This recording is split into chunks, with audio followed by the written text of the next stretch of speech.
of several lectures on correlation.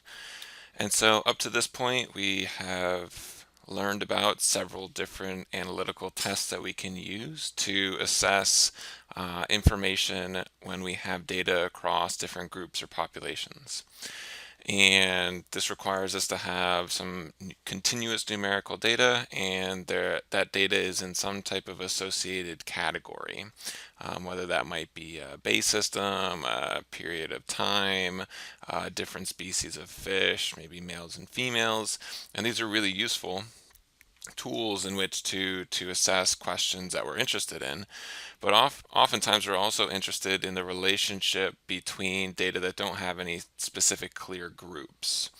So if we go back to our examples of hypothesis testing and the chi-squared test, we can think about the question of how temperature affects phytoplankton biomass.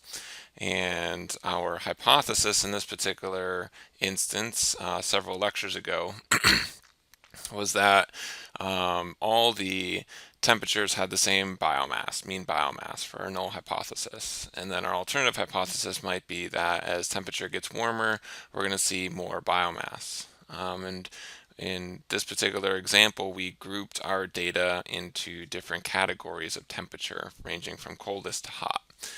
But when we think about temperature, it's this continuous numerical variable, and how do we classify temperature as warm versus warmer? And so rather than grouping temperature, usually it's more appropriate to measure this as a continuous variable and compare the relationship of that to phytoplankton biomass, which is also a continuous numerical variable. And we can think back to our data visualization lectures, and one of the main ways in which to visually represent two continuous numerical variables is through scatter plots. So that way we can determine if there's any kind of relationship that we're seeing, similar to what we see here with length and the weight of animals and their respective prey weight. And so correlation is a way that we can measure the strength of association between two variables that are continuous and numerical. And these variables are going to be in XY pairs, meaning that for every data point we measure both of these continuous numerical variables, and then that in turn will allow us to determine their relationship, or if there is a relationship, and how strong their relationship is. And so we're measuring these two variables for each individual in the sample. Now, the key here is going to be that we're determining if and in what way these variables are related to each other. And so, for example, we can think about humans and pollution. And generally, when we see more humans, there tends to be more pollution. And so we'd say that there is this positive direct relationship that we're seeing: more humans, more pollution. We can think about a different example here, in that temperature actually leads to a negative relationship with sharks in South Florida. That as the temperatures in the southern portion of Florida increase, we tend to see fewer sharks as they migrate north along the eastern seaboard of the United States. So here we would have a negative relationship. And so the goal here for correlation is to determine the relationship. Now, oftentimes this is worked into the idea of cause and effect relationships. And when we're looking at two continuous numerical variables, our mind immediately goes to which variable is causing the relationship to occur. And for this particular idea, we use linear regression. And so when we're thinking about using correlation versus linear regression, these are two separate analytical frameworks. And the question that's being asked is what's going to determine if we should use correlation or regression. Sometimes we can get mixed up because they are relatively similar to each other. But correlation simply determines the degree of association between those variables, and so how closely are they related, whereas regression is going to help us determine the level of dependence of one variable on another. And this is oftentimes when we think about these cause and effect relationships between what we call a response variable and a predictor variable. These are terms that, if we remember way back to the beginning of the semester, we discussed. So in this particular set of lectures, we're going to focus on correlation, that degree of association between the two measurements. And we're going to determine what that strength of association is. So first question for correlation is if two variables are related. And if they are in a consistent way, how are they related? Are they positively related? Are they negatively related?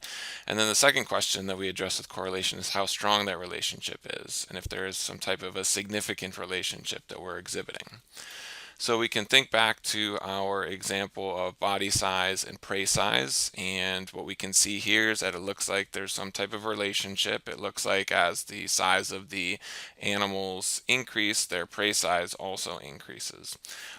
For correlation, we're just simply interested if there's an association and the strength of that association between these two variables, not which variable is causing the other.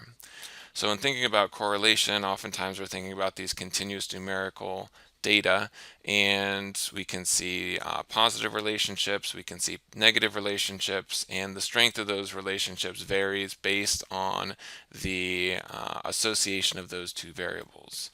And so we need a way to determine how strong that association is. And so in order to do this, we use the correlation coefficient. And it tells us how well the data fit to a straight line. And so the closer the data points fit to a straight line, whether that be positive or negative, then the stronger the relationship is. As those points deviate from a straight line, then the relationship tends to be weaker. Now, this correlation coefficient is measured with the Pearson's correlation coefficient. And this is for population parameters. Now, as we know, it's rare for us to know these population parameters ahead of time, so we can use sample data in which to calculate the correlation between our respective variables. And this particular correlation coefficient is represented by R. So this is going to be our test statistic for correlation, similar to T was for our t-test and F was for f-test and for ANOVA. So the range for this correlation coefficient is between -1 and +1. And if we have a correlation coefficient that equals 1, it's going to imply a strong positive linear relationship. And if it's -1, it's going to imply a strong negative linear relationship. Now notice on the plots below that the slope of the line isn't necessarily what's dictating the value for our correlation coefficient. It's more of the clustering of those data points around the line, so much as that the slope of the line does not equal 0. And if r equals 0, then it's going to imply that there's no linear relationship, that there's no relationship between these two variables that we're interested in. Again, something key to note here is that the slope of the line isn't important. We just care how tightly they fit the straight line. Again, assuming that the slope does not equal 0. So moving forward into the next lecture, we're going to discuss how to calculate this correlation coefficient based on our raw data. Now, something important for you to do before viewing the next video is to go to section 13.1 of your text and read through that to make sure you are comfortable with all the background information that you need.